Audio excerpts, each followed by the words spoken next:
아멘. 오늘은 고린도후서 5장 17절에서 21절까지 말씀을 본문으로 화목하게 하는 직분이라고 하는 제목으로 함께 말씀을 나눌 때에 하나님께서 우리에게 은혜 주시기를 바랍니다. 요즘 우리 사회에 대선을 앞두고 지지를 호소하거나 또 비판의 목소리를 높이고 있습니다. 상당히 선거철의 열기가 뜨겁고 첨예한 그런 상황입니다. 한 나라의 지도자를 뽑는 것 아주 매우 중요한 순간임은 틀림없지만 아무쪼록 선거 이후의 정치적인 혼란이나 또 사회적 갈등이 심화되거나 계속되지 않기를 바라고 있습니다. 특히 교회가 어떤 당파성을 드러내기보다는 사회와 성숙한 소통을 하고 또 공적 책임을 성실하게 감당하면서 화해, 화목의 도구로 무엇보다 쓰임받게 되기를 바랍니다. 지난 수요일부터 사순절이 시작되었습니다. 사순이라고 하는 말처럼 40일 동안 지키는 사순절은 초기 교회에서 부활절 세례를 앞두고 성도들을 교육하고 훈련하던 기간이었습니다.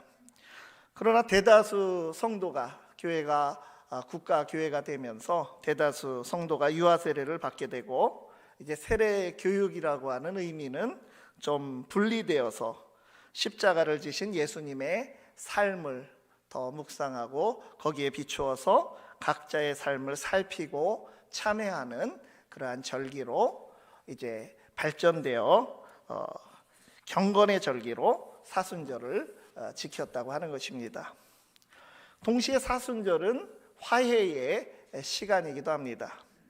죄로 인해서 교회 공동체와 멀었던 자가 회개하고 또 교회는 그들을 용서하는 그런 기간이기도 합니다.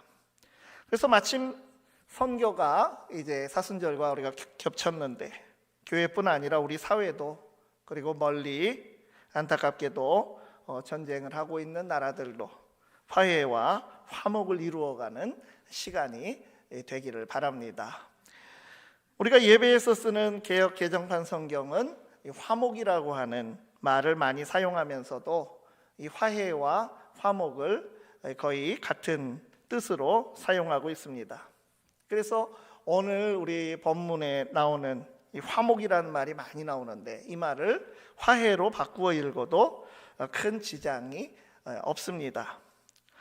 그러나 더 정확하고 엄밀하게 우리가 말한다면 화목과 화해는 조금 다른 뜻입니다. 그러니까 문법적으로 화목하다는 형용사이고 화해하다는 동사입니다.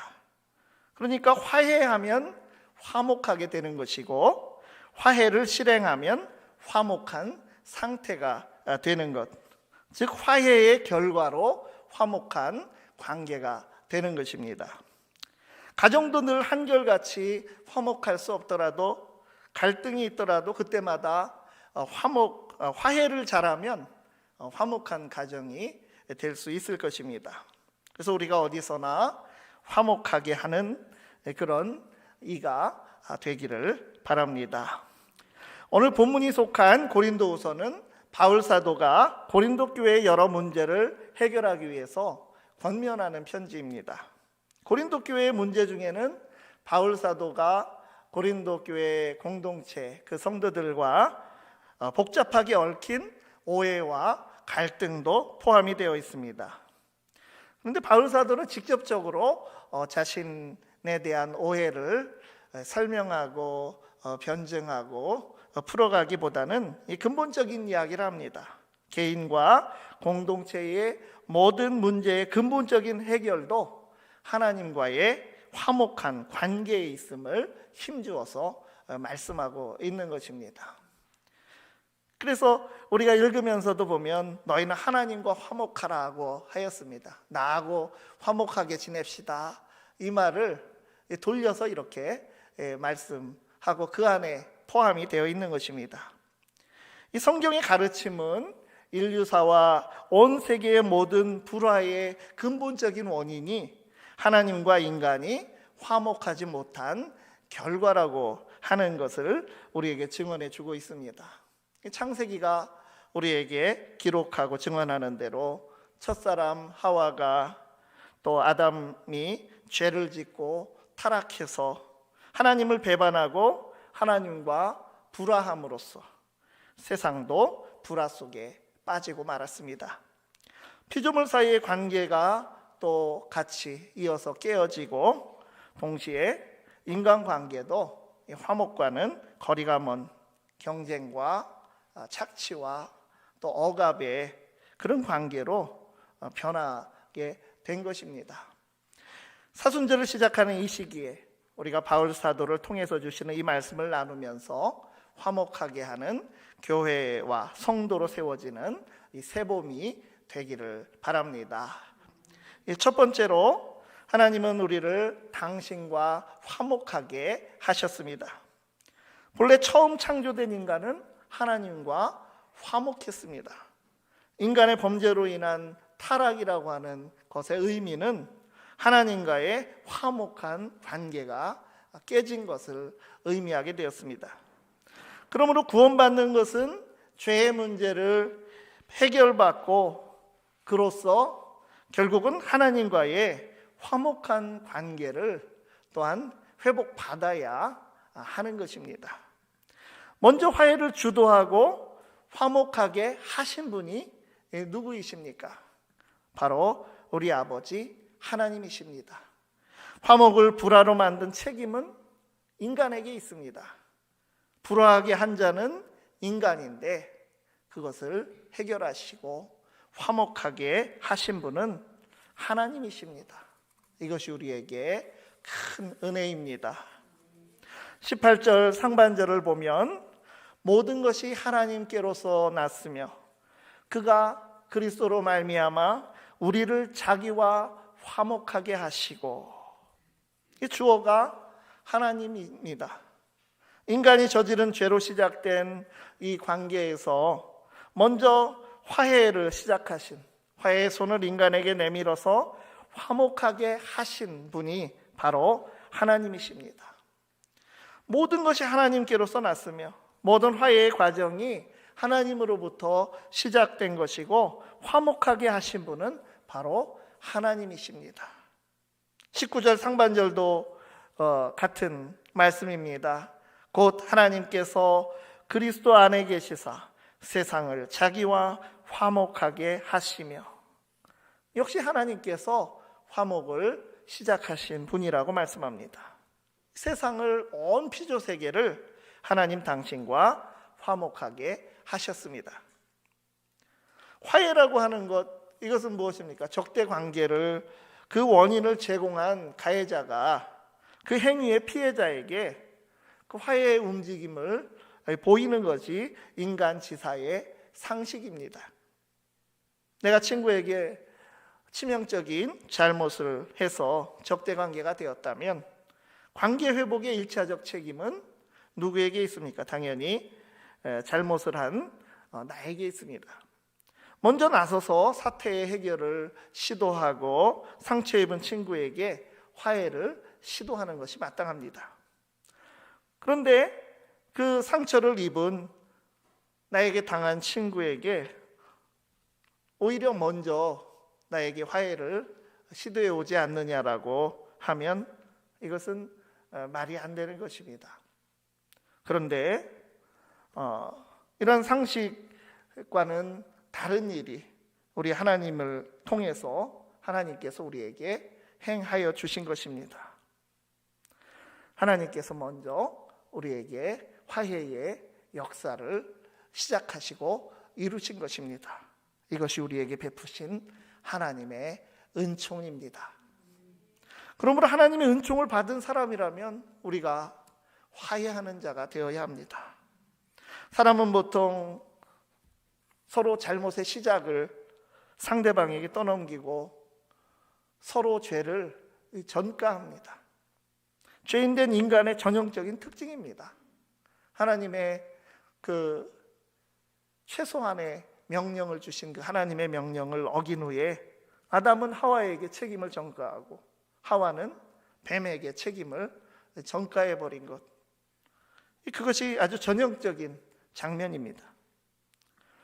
그렇다고 우리가 새롭게 하나님의 은혜를 입은 자로서 그 죄인의 원죄의 본성대로 책임을 회피하고 남 탓으로 전가하며 화해를 주저한다, 이거보다는 우리가 어떻게 살아가야 되겠습니까? 화목의 삶을, 화목을 지향하는 삶을 살아가야 한다는 것입니다. 하나님께서는 우리 삶의 전후좌우와 자초지종을 다 아십니다. 그러므로 누가 먼저인지 잘못의 시작을 우리끼리 가리고 찾기보다 오히려 우리는 화해의 시작이 되도록 해야 합니다. 먼저 화해의 손을 내미는 사람이 하나님의 사람다운 것입니다. 화해가 필요하다면 우리가 오해를 좀 받아도 어떻습니까? 하나님께서 다 아시기 때문에 부끄러운 일이 아닙니다.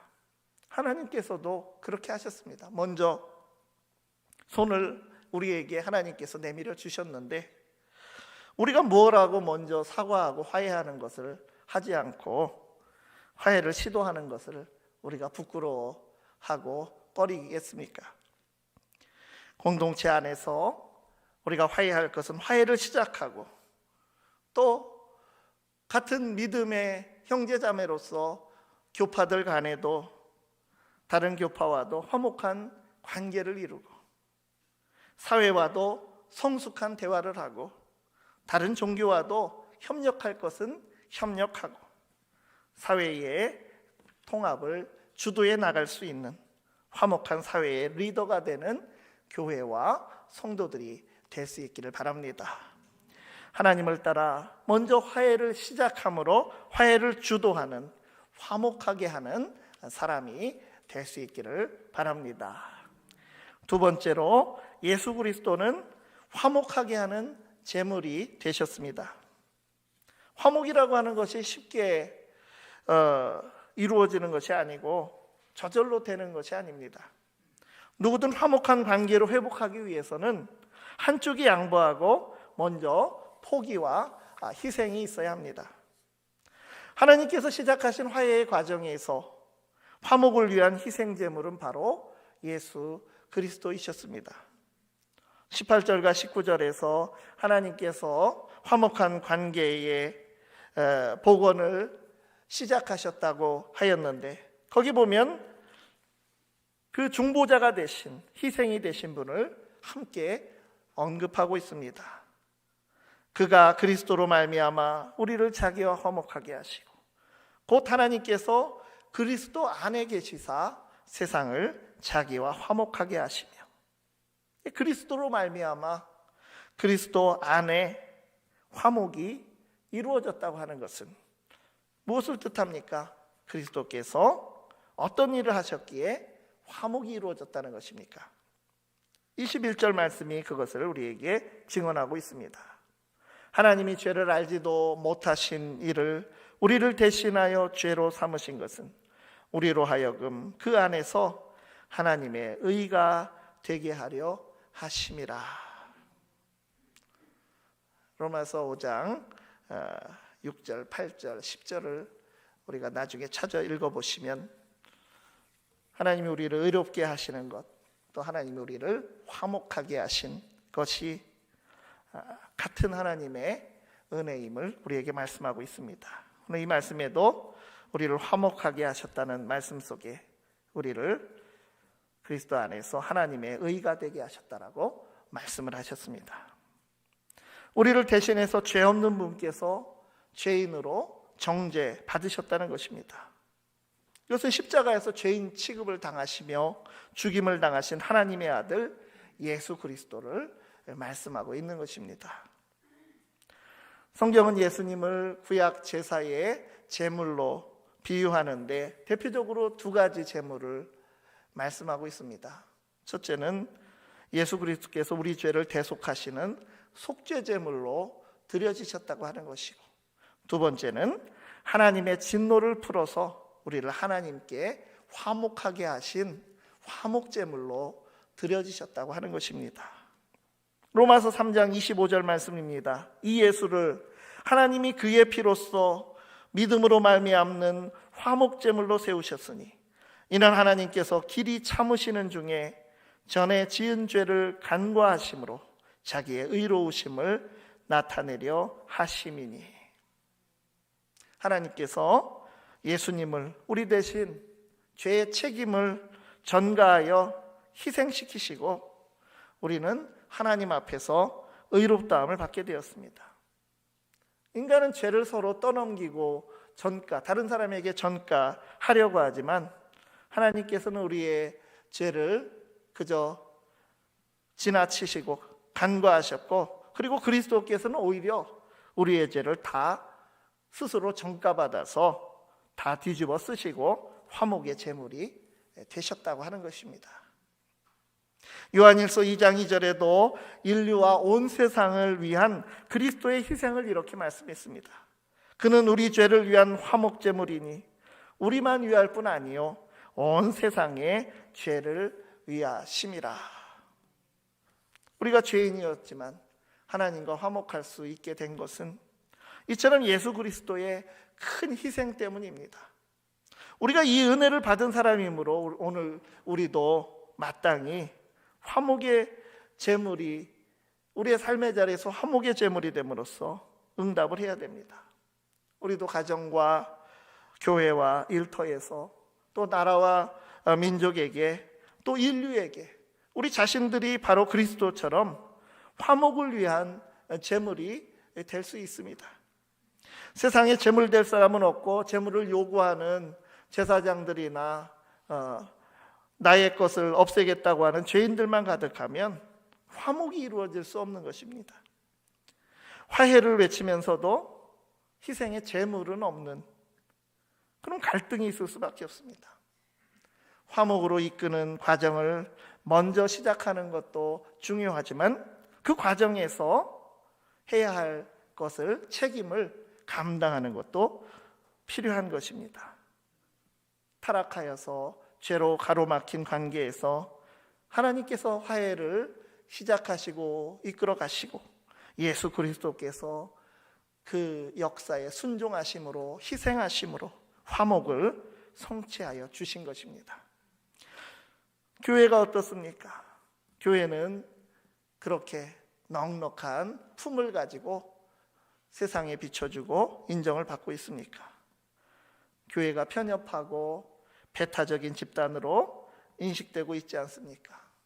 예수 믿는 성도라는 것을 다 누구나 나를 알고 있는데 성도가 좁은 마음을 가진 사람이라는 평판을 듣고 있지 않습니까? 예수님의 화목의 제물 되신 원리를 가슴에 새기고 세상을 넓은 마음으로 바라보고 이웃과 사회를 사랑과 인내로 품을 수 있는 화목의 제물이 되는 교회와 성도들이 될 수 있기를 바랍니다. 세 번째로 우리도 화목하게 하는 직분을 섬겨야 합니다. 하나님께서 우리에게 먼저 화목으로 이끄시는 역사를 시작하시고 그리스도께서 화목의 제물이 되시어 희생하시면서 화목을 이루신 것을 오늘 본문 17절 말씀은 또 다른 언어로 표현하고 있습니다. 바로 새로운 피조물로 새롭게 창조된 것이 바로 우리들이라는 것입니다. 처음 창조된 인간은 실패하였지만 그러나 하나님의 은혜로 새로 시작하도록 우리의 길을 열어주신 것입니다. 그저 자기 육신의 욕구에 따라 사는 삶이 아니라 그리스도를 위한 삶으로 새로운 목적을 가진 사람으로 변화되게 된 것입니다. 오늘 본문은 화목하게 하는 직분으로 섬기게 되었다라고 우리의 삶에서 우리의 해야 할 바를 표현하고 있습니다. 18절, 19절 다시 읽습니다. 뒤에 이제 하반절에 이렇게 되어 있습니다. 또 우리에게 화목하게 하는 직분을 주셨으니, 또 19절 하반절에는 화목하게 하는 말씀을 우리에게 부탁하셨느니라. 하나님께서 그리스도를 통해서 화목하게 하는 직분을 우리에게 주셨는데, 그 직분을 가지고 행하는 직무가 무엇입니까? 화목하게 하는 말씀을 전파하는 사명을 감당하는 것입니다. 그것을 또 20절은 또 무엇이라고 바꾸어 말씀했습니까? 그러므로 우리가 그리스도를 대신하여 사신이 되어 하나님이 우리를 통하여 너희를 권면하시는 것 같이 그리스도를 대신하여 간청하노니 너희는 하나님과 화목하라. 우리는 그리스도를 대신한 사신이라는 것입니다. 요즘 쓰는 말로 그리스도의 대사입니다. 우리를 위해서 죽으신 그리스도를 대신하여 이제 오늘을 사는 우리의 인생이 그러한 그리스도를 대신한 삶에 합당하게 살아가야 되는데, 우리를 구원하신 이유는 바로 화해하는 직분을 감당하는 그러한 사명자로 세우기 위함입니다. 예수님께서 우리를 위하여 대신 죽으신 것은 우리가 그분을 대신하여 이제 살아가고 열심히 화목하게 하는 사명을 감당하게 하시기 위함이라는 것입니다. 대신 사는 사람, 대신 임무를 감당하는 사람, 이게 줄여서 대사입니다. 대사는 자신을 위해서 사는 것이 아니고 그의 직무는 맡겨진 것입니다. 외교부에 소속된 대사들이 외국에 나가서 자기 일을 하는 것이 아닙니다.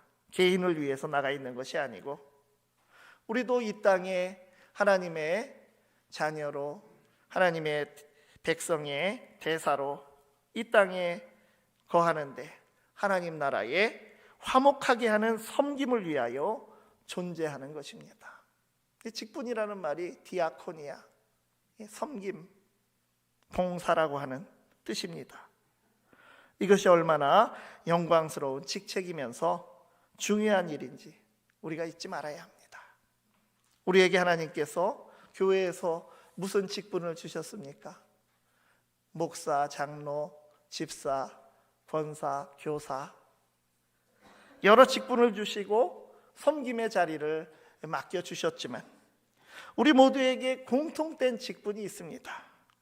우리 각자를 교회에 화목하게 하는 대사로, 세상을 화목하게 하는 사신으로 이 땅에서 살아가기를 하나님께서 기대하며 우리를 파송하셨음을 잊지 마시기를 바랍니다. 화목을 시작하고 화목을 위해 희생하고 화목하게 하는 사명자로 든든히 서는 교회와 성도가 되기를 간절히 바랍니다. 기도하겠습니다. 화목의 은혜를 주시어 누리게 하시는 하나님, 우리를 가정과 교회와 사회와 민족과 세계를 위해 화목하게 하는 자로 보내신 뜻을 잘 받들어 살아가게 하여 주시옵소서.